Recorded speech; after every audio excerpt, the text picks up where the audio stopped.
Joseph బచ్చలకోరి లేకపోతే ప్రకాష్ రాజు, తులసి చందు ఇలాంటి వాళ్ళందరూ కూడా ఈ దేశంలో పుడతారు, పెరుగుతారు, తింటారు.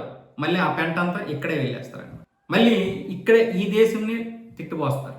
ఈ దేశంలోనే వీళ్ళు రక్త మాంసాలతో పుట్టి ఈ దేశాన్ని తిట్టినటువంటి పందులు ఉన్నటువంటి ఈ సమాజంలో ఇప్పుడు ఒక్కొక్కడి వెన్నులో ఉనికి పుడుతుంది. ఉపా చట్టం కింద కేసు నమోదులయ్యేసరికి వీళ్ళందరూ ఇప్పుడు ఒక్కొక్కడు వీడియోలు కూడా డిలీట్ చేస్తున్నారు. తులసి సందు లాంటి వాళ్ళు కూడా కొన్ని వీడియోలు ప్రైవేట్లో పెట్టడం, డిలీట్ చేయడం జరిగింది. ఎందుకు అంత భయం మీకు? ఇప్పుడు యాక్టర్ నరేష్ కూడా అదే విషయాన్ని చెప్తున్నాడు. నేను ఇంతకుముందు కూడా ఇదే చెప్పాను. రాబోయేటటువంటి రోజుల్లో మతతత్వ రాజకీయాలు వస్తాయి. మతాన్ని రెచ్చగొట్టేటటువంటి వారు చాలామంది పుట్టుకొస్తారు. ఇప్పుడు జోసెఫ్ రావణ్ లాంటి వాళ్ళు, అంటే జోసెఫ్ బచ్చలకూర ఉన్నాడు కదా, వీడి లాంటి వాళ్ళు చాలామంది వచ్చేస్తారు అని. ఇలాంటి వారికి వెన్నులో వణుకు పుట్టకపోతే ఇంకా విపరీతమైనటువంటి ధోరణులు వస్తాయని కూడా పోతే పోయింది. కానీ నరేష్ గారు కరెక్ట్గా చెప్పారు. కరెక్టే కదా. ఒక ప్రకాశ్ రాజు వీడు ఇష్టం వచ్చినట్లుగా మాట్లాడేస్తున్నారు, ఇష్టం వచ్చినట్లుగా చేసేస్తున్నారు. ఈ దేశంలో పుట్టి వీళ్ళకి చైనా మీద ఉన్నంత ప్రేమ 1% కూడా భారతదేశం మీద ఉన్నది. వీళ్ళకి ఎలా తయారైందంటే బీజేపీ అంటే భారతదేశం, భారతదేశం అంటే బీజేపీ అనుకుంటున్నారు. అంటే అలా అనుకుంటున్నారు. ఒక వందే మాత్రం పాడాలన్నా, లేకపోతే ఒక జనగణమన పాడాలన్నా, లేకపోతే జై హింద్ అనాలన్నా, భారత్ మాతాకి జై అనాలన్నా ఇప్పుడు వీళ్ళు చేయలేరు. ఎందుకంటే అది బీజేపీ నినాదాలని వీళ్ళు అనుకుంటున్నారు. ఈ దేశానికి చెందినటువంటి నినాదాలని వీళ్ళకి తెలియదు. రాజ్యాంగం గురించి మాట్లాడేటటువంటి వీళ్ళు రాజ్యాంగానికి ఎక్కడా కూడా విలువ ఇవ్వరు. ఏ రాజ్యాంగం అయితే అంబేద్కర్ గారు రాశారో, ఎవరైతే ఇక్కడ నుంచి అంటే స్వధర్మం నుంచి ఇతర మతాలకు వెళ్తారో, సనాతనం నుంచి ఇతర మతాల యొక్క ఆ యొక్క సిద్ధాంతాలను ఫాలో అవుతారో వాళ్ళందరూ కూడా బీసీసీలోకి వచ్చేయాలని రాజ్యాంగమే చెప్పింది మనకి. మరి ఆ రాజ్యాంగాన్ని ఎందుకు ఈ జడా శ్రావణ్, ఈ జోసెఫ్ బచ్చలకూర లాంటి వాళ్ళు పాటించరు? మళ్ళీ వీడు స్టేజ్లు ఎక్కి ఇష్టం వచ్చినట్లుగా మాట్లాడతాడు. పవన్ కళ్యాణ్ నోట్లో అని గ్యాప్ ఇస్తాడు. మరి ఇప్పుడు జోసెఫ్ బచ్చలకూర నోట్లో, జడ శ్రావణ్ నోట్లో అని మనమంటే వీళ్ళు భరించలేరు. మళ్ళీ ఇదంతా చండాలంగా ఉంది. విమర్శించాలనుకున్నప్పుడు ఎలా విమర్శించాలరా మీరు? మళ్ళీ పవన్ కళ్యాణ్ని వీళ్ళు అప్పుడేదో పవన్ కళ్యాణ్ చెప్పించి కొట్టేస్తున్నా కొడకల్లారని ఎన్ని సంవత్సరాలు, ఒక 10 సంవత్సరాలు అతన్ని ఏ విధంగా నరకం చూపించారా మీరు? ఒక 10 సంవత్సరాల పాటు అతని భార్యని, పిల్లల్ని, వాడైతే ఆ చెత్తనా కొడుకు అయితే ఏం మాట్లాడాడు కూడా అర్థం కాదు.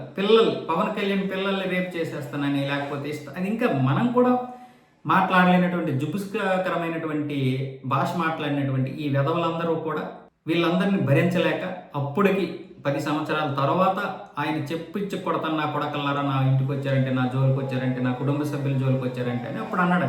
మరి మీకు ఆ మాత్రం తెలియదా? నేను మళ్ళీ పవన్ కళ్యాణ్ అభిమానిని, మళ్ళీ నువ్వు ఆయన్నే ట్రోల్ చేస్తావు. ఈ జోసెఫ్ గడు అంత తెలివైనడు ఈ భూమి మీదే లేదనుకుంటాడు వాడు. ఈడే మొత్తం దళితులకి ఏదో పెద్ద ఒక దిక్కు చూసి అంబేద్కర్ గారి తర్వాత అనుకుంటాడు వీడు.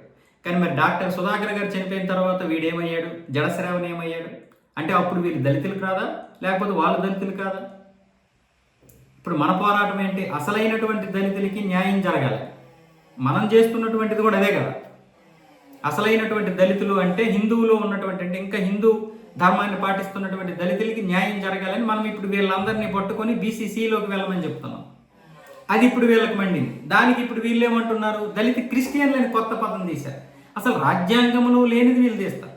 రాజ్యాంగాన్ని పాటించరు, రాజ్యాంగంలో లేనివి మాట్లాడతారు. అంటే వీళ్ళు చేసిందంతా కరెక్ట్. దళిత క్రైస్తవులు అంట. అంటే ఇది ఒక కొత్త ప్రొటెక్షన్ వీళ్ళకి. ఎవరి కోసమైతే వీళ్ళందరూ చేశారో ఈరోజు వాళ్ళెవరూ రావడం లేదు వీళ్ళ కోసం. ఎవరు నష్టపోయాడు? పైగా నిన్న మనం ఒక వీడియోలో చెప్పాం, చాలామంది మన మిత్రులు కూడా చెప్పారు ఈ జోసెఫ్ గారి గురించి. ఎంతమంది అమ్మాయిలు, తక్కువలో తక్కువ పోలీసులకి దొరికినటువంటిది 10 మంది అమ్మాయిల్ని వీడు బ్లాక్మెయిల్ చేశాడంట. ఇలాంటి వెధవల్ని మీరు ఎంకరేజ్ చేస్తున్నారు. రేజర్ల రాజేష్ కూడా క్షమాపణ చెప్పాడు హిందువుల గురించి మాట్లాడినటువంటి మాటలు. కానీ ఆ క్షమాపణలు చెప్పడం రాక ఏదేదో డొంక తిరిగిడి చేశాడు.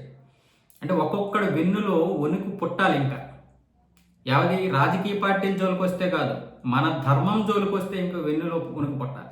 మనలో ఏవైనా లోపాలు ఉంటే మనం సరిదిద్దుకుంటాం. ఇప్పుడు సరిదిద్దుకునే ప్రయత్నాలు జరుగుతున్నాయి. అలాగే చరిత్రను వక్రీకరించి రాసినటువంటి బ్రిటిష్ వాడి తొత్తులు, ఆ చెత్త వెధవలు ఎవరైతే ఉన్నారో ఆ యొక్క చరిత్ర వక్రీకరణ కూడా ఇప్పుడు మనం గుర్తిస్తున్నాం. కాబట్టి అంటే మన మీద బురద జల్లడానికి ఈ బ్రిటిష్ నా కొడుకులు వచ్చి మనల్ని విడదీసి దళితులని చెప్పి రకరకాలుగా, అంటే అప్పటి వరకు కలిసి ఉన్నటువంటి మనల్ని రకరకాల పేర్లతో విడగొట్టి వీళ్ళని అందరినీ కూడా కన్వర్ట్ చేశారు.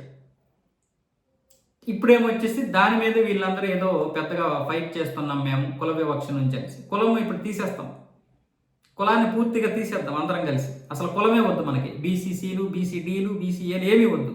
దాని మీకు ఓకేనా? కులమే వద్దు, మీరు ఒప్పుకుంటారా? ఫస్ట్ మీరే అడ్డుపడతారు. కాబట్టి ఇలాంటి వెధవల్ని మనం ముందుకు రానివ్వకూడదు. ఇలాంటి వాళ్ళు దేశానికి చాలా ప్రమాదకరం.